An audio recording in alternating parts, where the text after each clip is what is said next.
because this is really important. It's about you, it's about us, it's about what we've done over the last 2 years and the amount of progress we've made to get to where we are today as West Sussex Health. It's about how we've made ourselves one of the most business-ready arm's-length provider directorates in the South East Coast area. It's how we want to take that forward.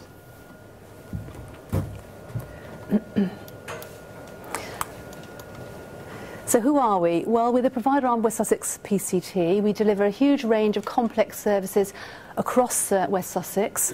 Here's some of them there. We've been arm's length for a year now. We have our own board and HQ at Horsham, and we've got a budget of approximately 90 million. So what's our vision? Our vision is about becoming a community foundation trust and working with an external body called Monitor to accredit us for that. But it doesn't matter what the format is and the form, and I know all the bidders would say this, the most important thing is the quality of the services that we provide. And we want to provide safe, evidence-based services, demonstrating excellent value for money.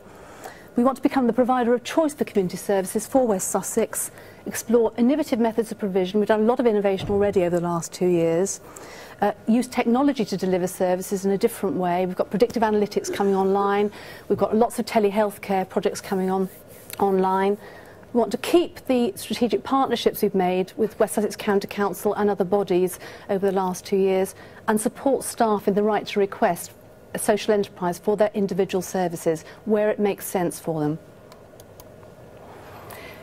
If you look at all the policy documents at the moment in the NHS, quality is writ large in all of them because the NHS has done lots and lots of dealing with capacity issues over the last few years, getting patients to their operations more quickly, getting patients through the system, and now we have to embed quality back into our services, and that counts the same for us as well. All the innovation we've done over the last 2 years, we now have to make sure we're delivering quality in continuity of care, assessment, record keeping, all those very baseline things are important.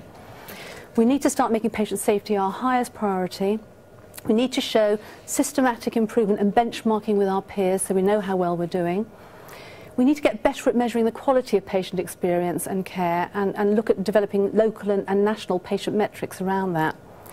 All of that has to be underpinned by robust education and training so our staff have got the right skills to do the job. And keeping involving our patients and public in regular dialogue about what they want to see from our services, how they want them delivered, and that goes for our key stakeholders as well, our GPs, our acute trust partners, our social service partners. We can't do any of this without recruiting and retaining high calibre staff, and we've been through a very tough time in losing a lot of staff as commissioning patient-led NHS came together. Our recruitment and retention rates are much better now, but we want to improve them still further. As a community foundation trust, we will offer all the NHS terms and conditions and obviously NHS pensions. Staff will automatically become a member when they join us of the Community Foundation Trust membership scheme. We want to offer attractive career pathways, good education and training, build on the flexible working arrangements we already have actually, with staff working in good environments, and we've done a lot of work on actually improving the environments of staff over the last year. We're looking for new ways to reward and incentivise staff, and we've got a new reward scheme that's just about to start in May actually. And also spotting the leaders out there, getting better at that and actually facilitating their development up through the system. We want to be a listening and learning organisation and give staff the tools to do the job, and that means resources as well as equipment to get out there and actually do the job in a better way. One of the things I've been writing to staff about recently is about accountability and responsibility and ensuring that all of us as professionals understand what that means. It's about being accountable for our practice and responsible for the services that we deliver, and I think it's a really important principle to come back to. We want to celebrate our successes, and we've done a bit of that in the last 2 years, but also keep challenging our performance on things we could do better. Innovation and empowerment, they're two really important words that come up again and again in the policy documents. We've done a lot of innovation and we want our structure to be more bottom-up in the future so that good ideas are coming from staff and that staff get to do decision-making at the most lowest level. But that doesn't happen overnight. Staff need to be developed to be empowered and to make decisions in safe parameters. So we'll do that, and we'll start developing staff to do that.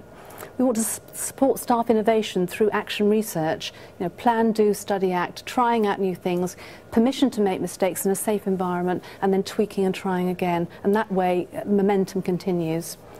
We want to give staff a strong voice and have something like a staff-led innovation forum. Any of you who know me know this is a particular plea of mine about getting back to common sense decisions.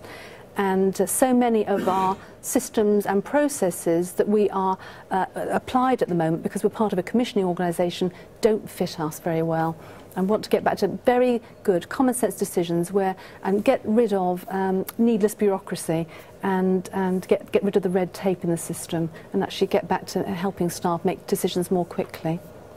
And again, helping staff to develop social enterprises where it fits their individual service underneath an overarching framework of a community foundation trust status, which will give you HR, governance, payroll, all those shared services, and support you in taking your social enterprise forward and delivering your service in different ways. We want to have clinical